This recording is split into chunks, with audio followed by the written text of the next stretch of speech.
अभी तक physical form में सर्टिफिकेट रखे हुए हैं शेयर्स के, अपने ग्रैंड पेरेंट्स के, पेरेंट्स के।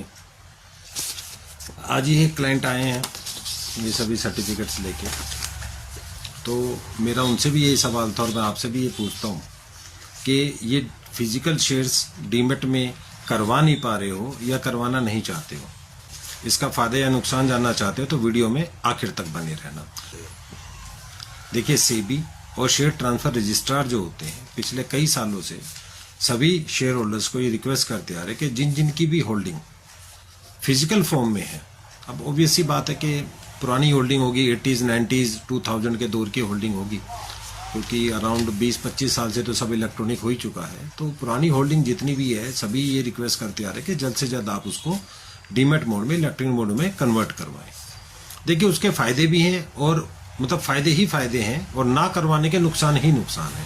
पहले हम नुकसान की बात करते हैं कि सबसे बड़ा नुकसान ये रहता है कि मान लो फिजिकल फॉर्म में अभी ये कागज का टुकड़ा ही है, अब कल को आपके घर में रखा है, जल भी सकता है, गल भी सकता है, गुम भी हो सकता है।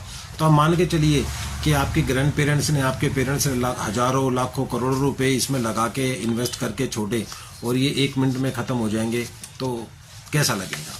दूसरा नुकसान ये रहता है कि हर एक कंपनी अपने शेयर होल्डर्स को जो है कॉरपोरेट एक्शन के बेनिफिट ट्रांसफर करती है। वो बेनिफिट अलग अलग वे में होते हैं, जैसे बोनस की फॉर्म में होते हैं, स्टॉक स्प्लिट की फॉर्म में होते हैं, डिविडेंड की फॉर्म में होते हैं। डिविडेंड भी अनाउंस करती हैं कंपनियां, लाभांश भी अनाउंस करती हैं।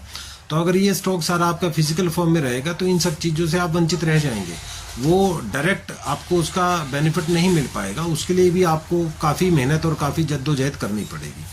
और सबसे बड़ा नेगेटिव पॉइंट या सबसे बड़ी परेशानी फिजिकल रखने की ये है कि अभी कुछ सालों से मिनिस्ट्री ऑफ कॉर्पोरेट अफेयर्स उन्होंने एक गाइडलाइन बनाई है कि जिन भी फिजिकल शेयर होल्डर्स का डिविडेंड या शेयर्स अगर 7 साल कंटिन्यूसली अनक्लेम्ड रहते हैं, मीन्स कि उनकी कोई केवाईसी नहीं है, कॉन्टैक्ट डिटेल्स प्रॉपर अपडेटेड नहीं है, बैंक डिटेल्स अपडेटेड नहीं है, तो वो सभी फिजिकल शेयर्स, वो सारी होल्डिंग गवर्नमेंट ऑफ इंडिया कि मिनिस्ट्री ऑफ कॉर्पोरेट अफेयर्स के अंडर में investor education and protection fund जो है वहाँ ट्रांसफ़र हो जाएगी। मान के चलिए कि आपके लिए जहमत और कई गुना बढ़ जाएगी उसको रिक्लेम करना, उसको रिकवर करने में।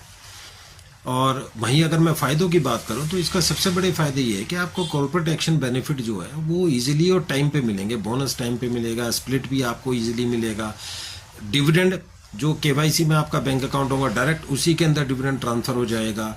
कल को कोई मिस हैपनिंग हो जाती है, फॉर एग्जांपल आपके पेरेंट्स ने लिया है वो एक्सपायर हो जाते हैं, ग्रैंड पेरेंट्स के नाम पे पड़े हैं वो एक्सपायर हो जाते हैं, तो नॉमिनी को इजीली ट्रांसफ़र होने में भी बहुत सुविधा रहेगी। तो मेरी आप सभी से यही रिक्वेस्ट रहेगी कि जल्द से जल्द अपनी फिजिकल होल्डिंग को डीमेट या इलेक्ट्रॉनिक मोड में ट्रांसफ़र कराएं। अपने किसी भी नज़दीकी स्टॉक ब्रोकर से कंसल्ट करें या हमसे जुड़ने के लिए डिस्क्रिप्शन में कॉन्टैक्ट नंबर, कॉन्टैक्ट डिटेल दी हुई है, आप वहाँ पे भी कॉन्टैक्ट कर सकते हैं। Thank you.